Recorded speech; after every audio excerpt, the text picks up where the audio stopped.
안녕하세요. 예수와 친구들, 11월 16일 수요일 매일 묵상 시작하겠습니다. 오늘 말씀은 다니엘 7장 15절에서 28절 말씀까지입니다. 나 다니엘이 중심에 근심하며 내 머릿속의 환상이 나를 번민하게 한지라.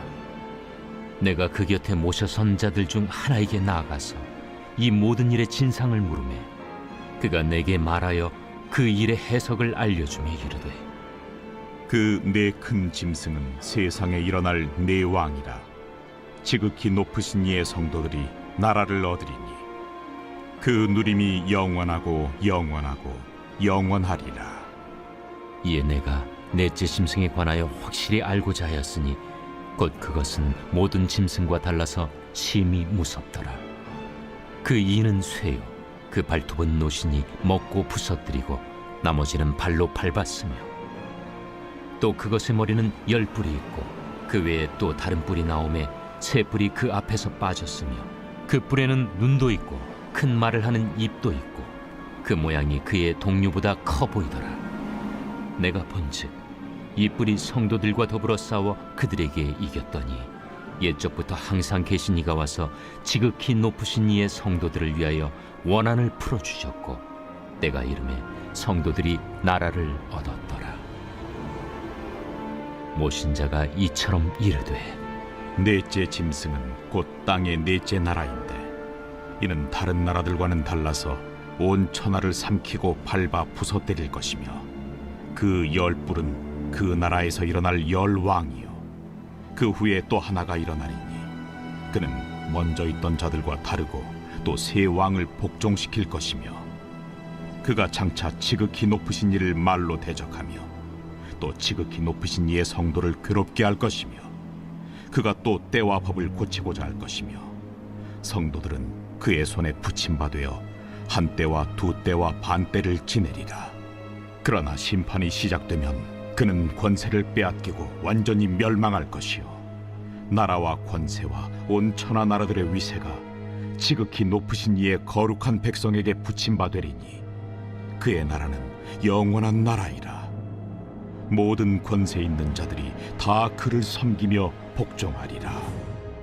그 말이 이에 그친지라. 나 다니엘은 중심에 번민하였으며 내 얼굴빛이 변하였으나 내가 이 일을 마음에 간직하였느니라. 아멘. 네, 오늘 말씀은 어제에 이어지는 말씀이죠. 다니엘은 자신이 본 이 환상으로 인해서 굉장히 마음이 복잡해졌어요. 이 환상의 뜻을 알 수 없었기 때문인데요. 여러분도 이 궁금한 것 때문에 마음이 답답하고 또 머리가 복잡했던 기억이 있나요? 바로 다니엘이 그런 상황에 있었다라는 거예요. 자, 그런데 그 환상 중에서 특별히 네 번째 짐승에 관심을 많이 가지고 있었는데요. 느부갓네살의 거대한 신상, 그 꿈에 의하면 로마 시대를 의미하죠. 이 로마 시대 때 바로 우리의 예수님이 이 땅에 오셨던 거예요. 바로 그 시기를 상징하는 네 번째 짐승에 대해서 다니엘은 관심을 가지고 있었던 거죠. 자, 왜냐하면 앞에 세 짐승보다 훨씬 강력했기 때문인데요. 그래서 다니엘은 환상 가운데 있던 천사 중 하나에게 이게 도대체 무슨 의미인지를 물었어요. 그러자 고맙게도 천사가 알려주는데요. 이 짐승은 온 천하를 삼키고 밟아 부서뜨릴 것이다 말해요. 그만큼 온 세계를 뒤흔들 만큼 강한 나라라는 그런 의미겠죠. 그런데 25절부터 보면 이 짐승에게 있던 10개의 뿔은 왕을 의미하는데요. 이 10명의 왕 이후에 하나가 또 일어나게 될 텐데 이 사람은 아주 악한 왕이었어요. 그는 장차 지극히 높으신 하나님을 말로 대적하고 성도들을 괴롭게 하고 또 때와 법을 고치고자 할 것이다 라고 말씀해 주고 있는데요. 쉽게 이야기하면 하나님을 비방하고 하나님을 조롱하고 그리스도인들을 괴롭히는데요. 법을 바꿔서라도 괴롭히게 될 것이다 라는 거죠.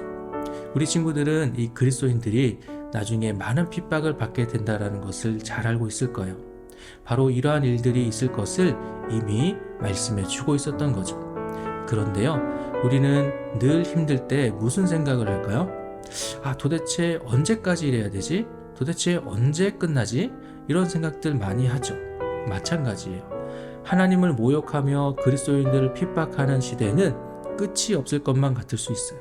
예수님은 분명히 다시 오신다고 하셨는데 왜 이렇게 오시지 않는 걸까? 하나님을 모르는 친구들은 주일날 교회에서 예배도 안 드려도 되고 잠도 더 잘 수 있고 재밌는 곳도 더 다닐 수 있는데 예수님 믿는 사람들만 더 힘든 것 같이 느껴지기도 하죠. 그런데요, 오늘 말씀 25절 마지막에서 말씀하고 있어요. 성도들은 그의 손에, 여기서 그의 손은 바로 그 악한 왕을 의미하는데요, 그의 손에 붙임받아요 한 때와 두 때와 반 때를 지내리라 라고 말씀하고 있어요. 그러니까 그때뿐이라는 거예요. 영원할 것 같지만 반드시 끝나는 때가 있다라는 거죠. 결국 마지막은 어떻게 되죠? 26절과 27절에 보면 그 악한 왕은 심판을 받아 멸망하게 될 거예요. 그리고 하나님의 백성들은 영원한 하나님의 나라에서 하나님을 섬기며 살아가게 될 거예요. 네, 결국은 하나님이 승리하시고 악한 자들은 반드시 심판받게 될 것이다 라는 거죠. 결과는 이미 정해져 있는 거예요. 이게 중요한 부분인데요. 지금이 힘들 수 있어요. 하나님을 믿는 걸 놀리는 친구들도 있을 수 있고, 예배 드리는 게 뭔가 더 힘든 것 같고 손해보는 것 같기도 해요. 하지만 결국은 하나님을 온전히 예배하고 하나님을 온전히 믿고 섬기는 친구들에게는 하나님의 승리의 때, 천국에서 영원한 복을 누리게 될 것이다 라는 거죠. 오늘 말씀을 통해서 이미 결정된 하나님의 승리를 기억하고 하나님을 향한 믿음을 온전히 세워갈 수 있는 우리 예수와 친구들이 되기를 소망합니다. 오늘 말씀은 여기까지고요. 내일 다시 만나도록 하겠습니다. 안녕.